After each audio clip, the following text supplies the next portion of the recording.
please like and subscribe and click the bell icon to get new video updates.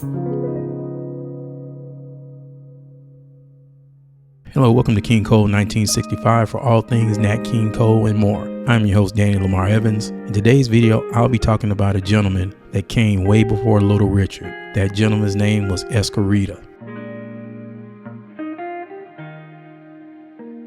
Esquerita was born Esquerita Jr. in Greenville, South Carolina. He had been playing piano since his earliest childhood. He would kind of fiddle with the keys at a neighbor's house for hours on end until his mother finally broke down and bought him a piano of his own. He took lessons to learn the basics, but he essentially was self-taught. He was already playing in church by the time he was 9 or 10 years old, and at one point he backed a trio of little girls called the Three Stars. In his late teens, he temporarily relocated to Brooklyn, New York, when he joined a gospel group called the Heavenly Echoes. They had a recording contract with Baton Records, and he played piano on their song Didn't It Rain, the single in 1953. Esquerita eventually made his way back to Greenville, South Carolina, where he got a series of rock and roll gigs at a local roadhouse called the Owl Club, where he was billed as Professor Esquerita. One night, Paul Peek, a rhythm guitar player for Gene Vincent's Blue Caps, came in and caught the show. He was pretty much knocked out by what he heard, and he had told Gene all about it. Gene Vincent arranged for Paul to bring the professor to a local radio station,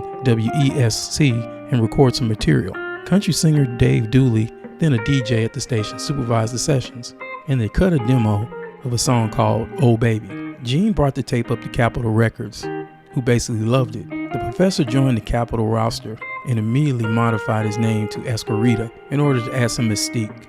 Next on the agenda was putting together a backing band to use on his records. Included were Tony White on bass, Vincent Mosley on guitar, Ricardo Young on drums. He also recruited a vocal group out of Atlanta, Georgia, called the Gardenias, to sing backup. Capitol Records brought Esquerita to the Nashville studios on May 15, 1958, and he was assigned to producer Ken Nelson.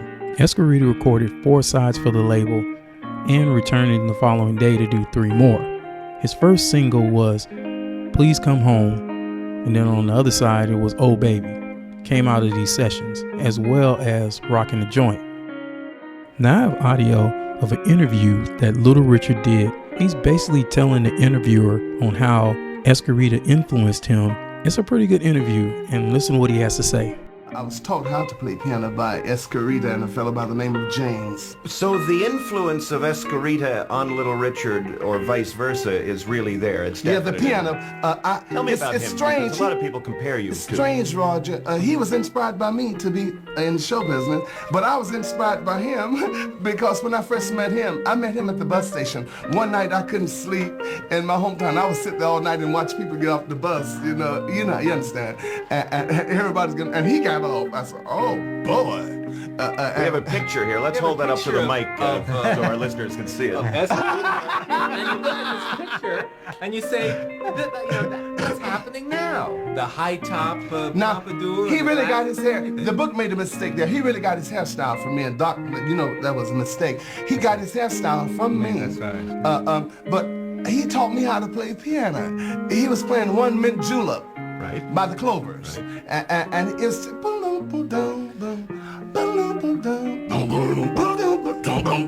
and I just love it. I said, oh boy, if I could just do that. Not knowing that one day I'll be doing it, So I picked it up and carried it out. Now, Esquerita's career was starting to take off, and he just couldn't thank Paul Peek enough. So when Paul signed a solo deal with NRC Records, Esquerita wrote a song for him called The Rock Around as a token of his gratitude. In August of 1958, Capitol booked Esquerita into Nashville studios once again, this time for a 4-day session. On the first day, August 12th, 1958, he recorded 6 songs. The standout track, Esquerita and the Vula, which became an A-side of his second single, Vula being his term for mojo or voodoo. Golly Golly Anna Mae and Hey Miss Lucy are tributes to the 2 of the Little Richard's hits. Now in 1959, Capitol Records released an album called Esquerita. Now Esquerita recorded for several different labels, and he really didn't have a lot of success after the years at Capitol. In the 1970s and early 1980s, he faded into obscurity, performing sporadically and reported working odd jobs. Esquerita passed away in 1986, reported of age-related complications. applications. Though not widely known to the public, Esquerita is revered by collectors and early rock aficionados and music historians. His unfiltered style, flamboyance, and disregard for social norms made him a true cult figure, a black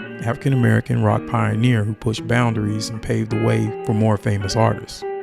Now, if you want to listen to Esquerita's music, you can always go on iTunes or you can go on YouTube, and it's very accessible. There's a lot of great music. So that will do it on my story on Esquerita. It's King Cole 1965 for all things Nat King Cole and more. I'm your host, Dan Lamar Evans. Don't forget to like and subscribe to the channel. Click that bell icon so you'll be updated for all my future videos and more. Until next time, take care. Bye.